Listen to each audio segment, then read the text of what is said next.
Question number 6. How many ml of 0.1 molar HCl are required to react completely with 1 gram mixture of sodium carbonate and sodium bicarbonate containing equimolar amounts of both? ठीक है, यानी हमें ये पूछा गया है कि अगर हमारे पास 0.1 मोलार HCl है तो उसकी कितनी ml यानी कितना वॉल्यूम हमें रिक्वायर्ड होगा ताकि हम उसको रिएक्ट कर सकें कंप्लीटली, यानी कंप्लीट रिएक्शन हो सके, है ना, किसके साथ? 1 ग्राम मिक्सचर, यानी हमारे पास जो मिक्सचर है उसका वेट दे रखा है 1 ग्राम है, जिसके अंदर दोनों चीजें हैं, सोडियम कार्बोनेट भी है एंड सोडियम बाइकार्बोनेट है, ठीक है, और ऊपर से जो दोनों कंपोनेंट्स हैं दे आर इक्विमोलार, यानी दोनों सेम मोल्स के हैं, यानी दोनों के मोल्स भी इक्वल होने चाहिए, ठीक है। अब ये क्वेश्चन जो है इसके अंदर एक्चुअली हमें HCl का sodium carbonate and sodium bicarbonate के साथ रिएक्शन करवाना है। अब तुम्हें मालूम है कि HCl is acid, sodium carbonate and sodium bicarbonate जो है ये है metal carbonate and metal bicarbonate, तो प्रोडक्ट में क्या मिलेगा? Salt, water and carbon dioxide, दोनों के प्रोडक्ट में salt, water and carbon dioxide आएगा। अब इन रिएक्शन के अंदर अगर 1 ग्राम मिक्सचर को मैं रिएक्ट करवाऊं 0.1 मोलार HCl के साथ, तो उसमें 0.1 मोलार HCl का कितना वॉल्यूम कंज्यूम, ये हमें कैलकुलेट करना है। और जो मिक्सचर हमें दिया है उसके अंदर sodium carbonate and sodium bicarbonate का टोटल मास 1 ग्राम है, लेकिन दोनों जो है उनका इंडिविजुअल मास नहीं दिया, लेकिन ये जरूर बताया कि दोनों के मोल्स इक्वल है, ठीक है। Let sodium carbonate that is Na2CO3 जो है इट इज x ग्राम, ठीक है, ये हमने मान लिया कि सोडियम कार्बोनेट जो है वो x ग्राम है। तो अगर सोडियम कार्बोनेट x ग्राम है देन सोडियम बाइकार्बोनेट कितना होना चाहिए? इट शुड बी, टोटल हमारे पास पता है कितना 1 ग्राम है, इसका मतलब it should be 1 minus x ग्राम। अब एक काम करते हैं, इनमें से हम किसी एक को सॉल्यूट, किसी एक को सॉल्वेंट मान लेते हैं, यानी दोनों को डिफरेंशिएट करने के लिए हम लोग क्या करते हैं, एक को 1 से और सेकंड वाले को 2 से रिप्रेजेंट कर लेते हैं, ठीक है। तो सपोज जैसे सोडियम कार्बोनेट है, अब सोडियम कार्बोनेट का हमें मॉलिक्यूलर मास कैलकुलेट करना पड़ेगा, तो मॉलिक्यूलर मास जो है इसका सोडियम कार्बोनेट का, इसको सपोज मैं 2 सपोज कर रहा हूं, इट इज 106 ग्राम पर मोल। अब सोडियम बाइकार्बोनेट का कितना होगा, इसको 1 सपोज कर रहा हूं, इट इज 84 ग्राम पर मोल, ठीक है, हमारे पास मॉलिक्यूलर मास भी आ गया, ठीक है। अब एक काम करते हैं, इनके मोल्स कैलकुलेट करते हैं, उससे फायदा ये होगा क्योंकि हमें पता है कि दोनों के मोल्स इक्वल हैं, तो हम दोनों को इक्वेट करके क्या कर सकते हैं, वहां से x की वैल्यू कैलकुलेट कर सकते हैं, ठीक है। तो एक काम करते हैं, सबसे पहले हम लोग मोल्स निकालते हैं किसका, सोडियम कार्बोनेट का, Na2CO3। तो moles of Na2CO3 equals to क्या हो जाएगा, उसका वेट जो दे रखा है, ठीक है, कितना वेट है, it is x and divided by 106। Similarly moles of NaHCO3 sodium bicarbonate, it will be 1 minus x divided by 84, right, दोनों के मोल्स मिल गए, राइट। अब हमें क्या करना है, एज पर द क्वेश्चन क्या है, इक्विमोलार है ना, तो अकॉर्डिंग टू क्वेश्चन के हिसाब से अगर देखने जाएं तो क्या करेंगे, इक्वेट कर सकते हैं, तो x upon 106 will be equal to 1 minus x upon 84, ठीक है। तो 106 मल्टीप्लाई में जाएगा तो क्या हो जाएगा, 84x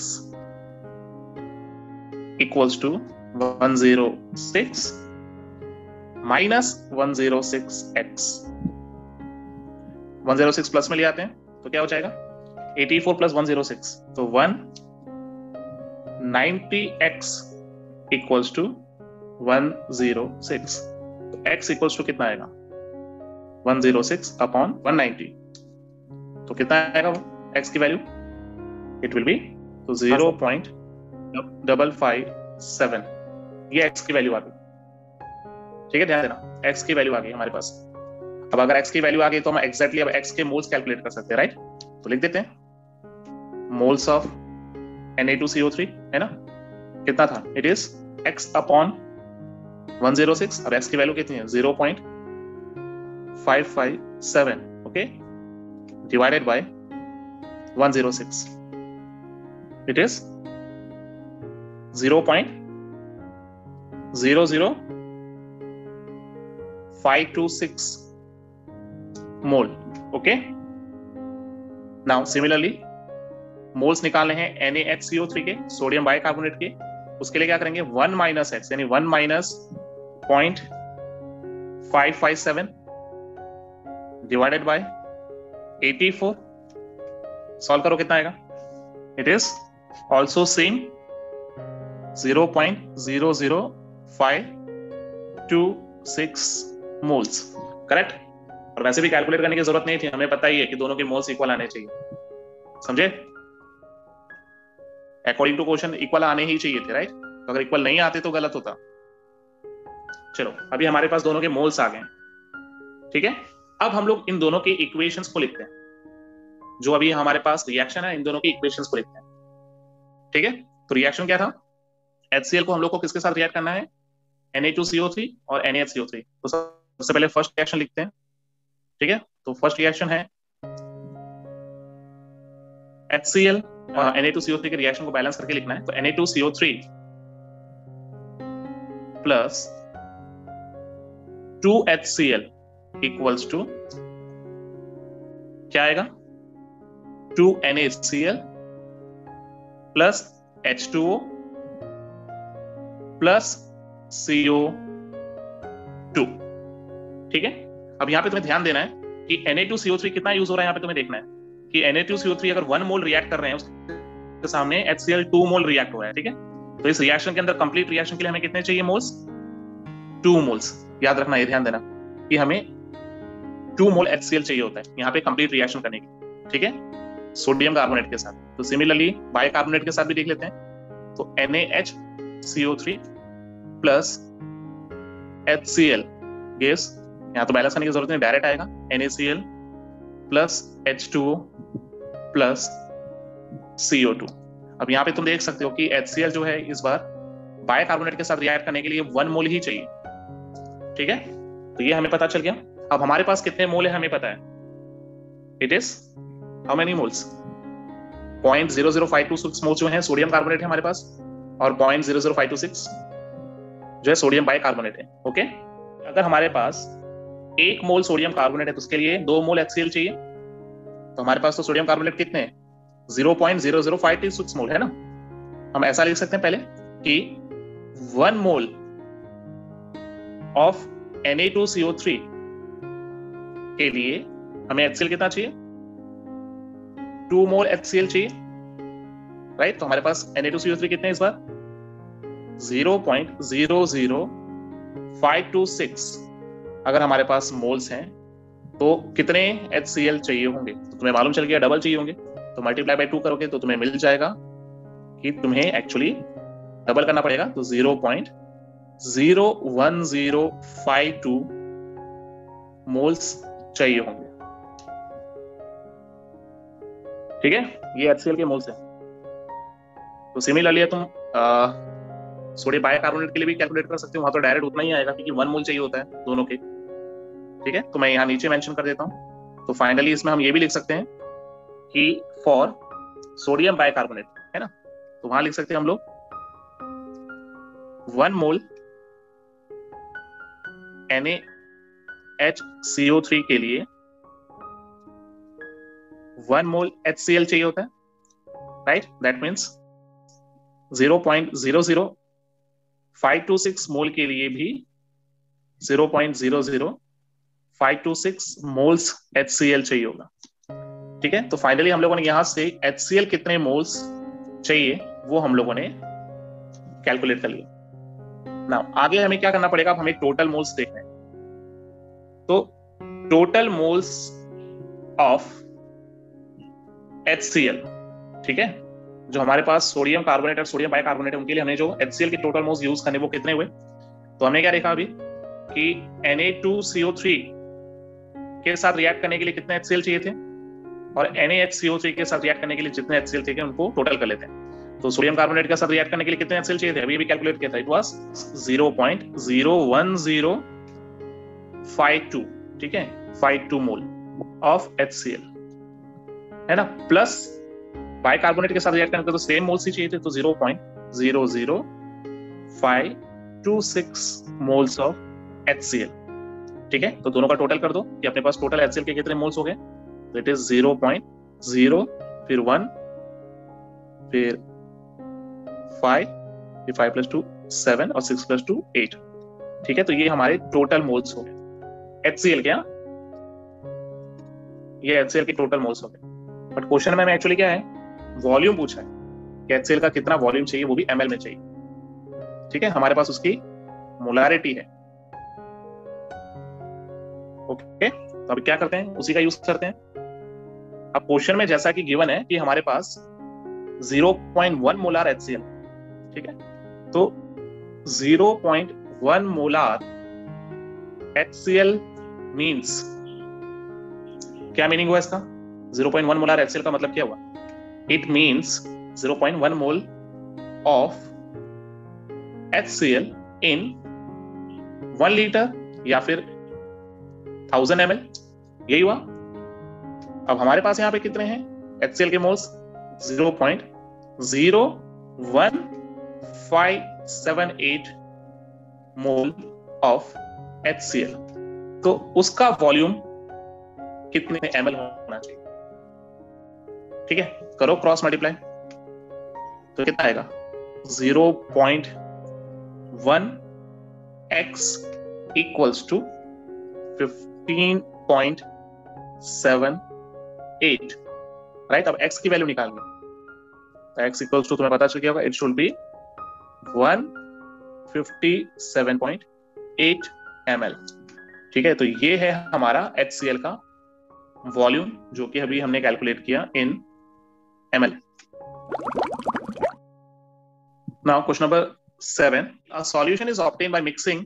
देखो यहाँ पे भी दो चीजें हैं। पहला है 300 gram of 25% solution and 400 gram of 40% solution by mass. Calculate the mass percentage of resulting solution. 25% जो बोला है ना, तो ऐसे लिख सकते हैं कि 25% ऑफ 300 ग्राम सॉल्यूशन। इसका मतलब क्या हुआ? 25% ऑफ 300 ग्राम सॉल्यूशन का मीनिंग ये हुआ ना, 25% मतलब 25/100, करेक्ट, ऑफ 300, यानी मल्टीप्लाई बाय 300। ठीक है, तो कितना आएगा इसका वेट? 75 ग्राम। तो ये 75 ग्राम का एक हमारा सॉल्यूट हो गया। ठीक है, तो इसको मैं मान लेता हूं कि ये हमारा सॉल्यूट 1 है।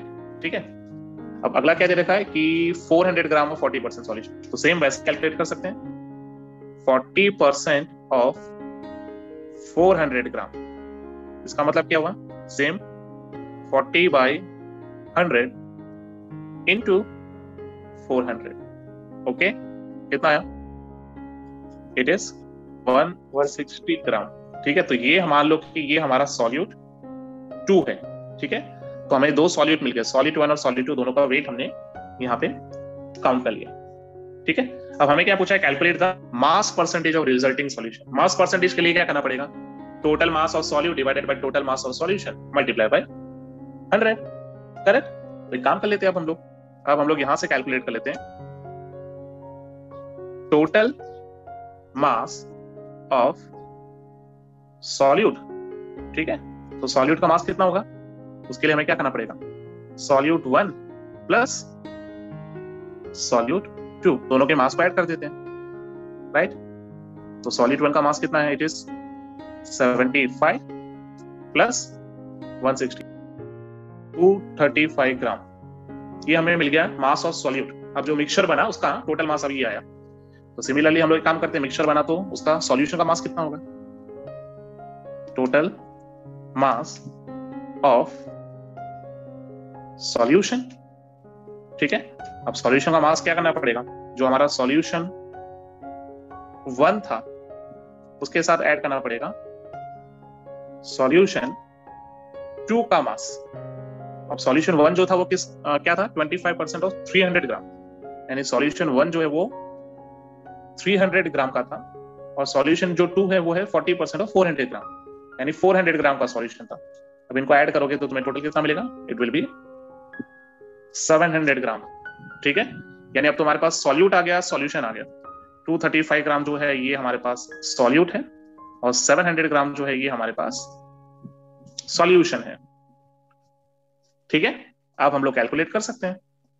तो कैलकुलेट क्या करेंगे? सबसे पहले मास परसेंटेज बोला है, तो हम लोग पहले कैलकुलेट करते हैं मास परसेंटेज ऑफ सॉल्यूट, ठीक है, सॉल्यूट का मास परसेंटेज कैलकुलेट करते हैं। तो उसके लिए क्या करना पड़ेगा, ऊपर आएगा मास ऑफ सॉल्यूट, ठीक है, divided by mass of solution and multiply by 100।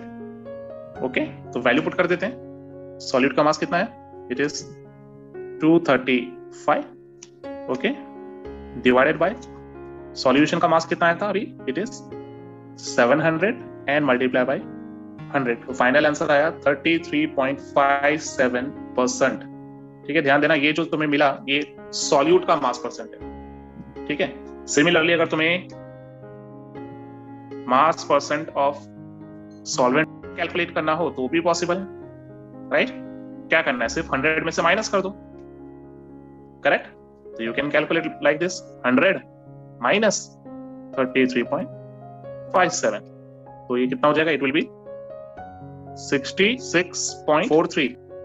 ठीक है, तो अभी हमें दोनों के मास परसेंटेज भी मिल गया।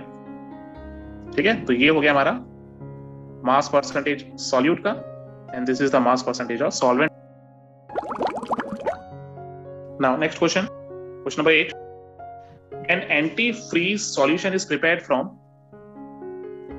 222.6 ग्राम ऑफ इथाइलिन ग्लाइकोल। ठीक है, ये सॉल्यूट है, एंड 200 ग्राम ऑफ वाटर, ये सॉल्वेंट है। ठीक है, calculate the molality, molality calculate करनी है। If the density of the solution, density दिया है, डेंसिटी का यूज करेंगे वॉल्यूम कैलकुलेट करने के लिए, जैसा कि हमेशा कर रहे हैं, और मोलालिटी भी कैलकुलेट करनी है, बिकॉज मोलालिटी में वॉल्यूम यूज होता है। ठीक है, बहुत सिंपल है। तो सबसे पहले क्या करते हैं, जो गिवन है वो लिख लेते हैं। तो हमारे पास क्या गिवन है, सॉल्यूट, सॉल्यूट कौन है, यह है ethylene glycol, that is C2H6O2, ये सॉल्यूट है। ठीक है, इसका वेट कितना है, तो W2 is given, it is 222.6 ग्राम। तो सॉल्वेंट इज वाटर H2O, ठीक है, जिसको W1 लेंगे हम लोग वेट को, और ये कितना गिवन है, इट इज 200 ग्राम। ओके, अब दोनों के मोलार मासेस लिख देते हैं। तो इथाइलिन ग्लाइकोल का मोलार मास कितना आएगा, इट इज 62 ग्राम पर मोल। ओके, और वाटर का मॉलिक्यूलर मास तो हमें पता ही है, इट शुड बी 18 ग्राम पर मोल। ओके, नाउ अब हमें क्या करना है, यहाँ पे दो चीजें कैलकुलेट करनी है, एक तो मोलालिटी और एक मोलारिटी। तो अगर हम मोलालिटी कैलकुलेट करेंगे तो उसके लिए मोल्स चाहिए, राइट? तो मोलालिटी का फॉर्मूला पहले मैं मेंशन कर देता हूँ, molality is equal to mole upon weight of solvent in KG, यानी N2 चाहिए और W1 चाहिए केजी में। ठीक है, और अगर मोलारिटी कैलकुलेट करोगे तो molarity is equal to N2 upon volume चाहिए लीटर में। ठीक है, तो सबसे पहले हमें N2 तो दोनों के लिए चाहिए, तो मोल्स कैलकुलेट कर लेते हैं। तो N2 इक्वल्स टू क्या हो जाएगा, N2 equals to weight upon molecular weight. ठीक है, अप्लाई कर देते हैं, वेट कितना है, it is 222.6 divided by molecular weight कितना है, इट इज 62, 3.59 मोल। ठीक है, मोल्स मिल गए।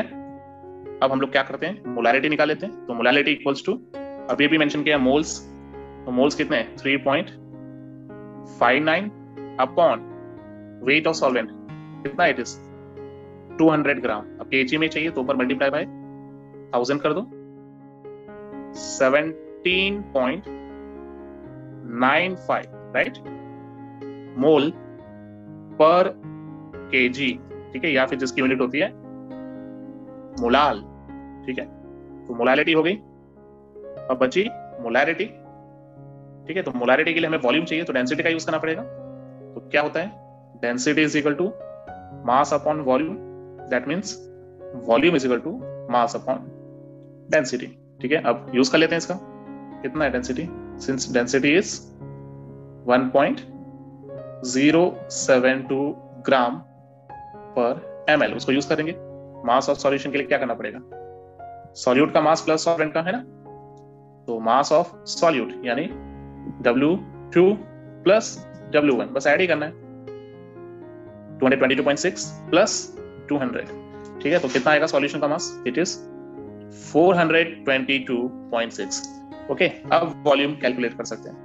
तो volume is equal to mass upon density, तो मास है 422.6 upon density, that is 1.072। It is 394.21 ml. ठीक है, वॉल्यूम आ गया. Now we can calculate molarity, right. अब मोलारिटी हम लोग कैलकुलेट कर सकते हैं. लगा देते हैं मोलारिटी का formula. Molarity is equal two moles upon volume. ठीक है, और वॉल्यूम लीटर में होना चाहिए. तो मोल्स कितने हैं? मोल्स तो हमने पहले भी कैलकुलेट कर लिए थे. इट वाज 3.59 अपॉन वॉल्यूम अभी अभी कैलकुलेट किया. It is 394.21. और क्योंकि लीटर में चाहिए तो मल्टीप्लाई बाय 1000. ओके, इसको सॉल्व करेंगे तो मोलारिटी कितनी आएगी? 9.1 मोल पर लीटर. तो दिस इज अ मोलारिटी. ठीक है, तो हमें दो चीजें पूछी थी, मोलारिटी और मोलालिटी. तो दोनों हमने कैलकुलेट की. ये है मोलालिटी, है ना, and this one is molarity.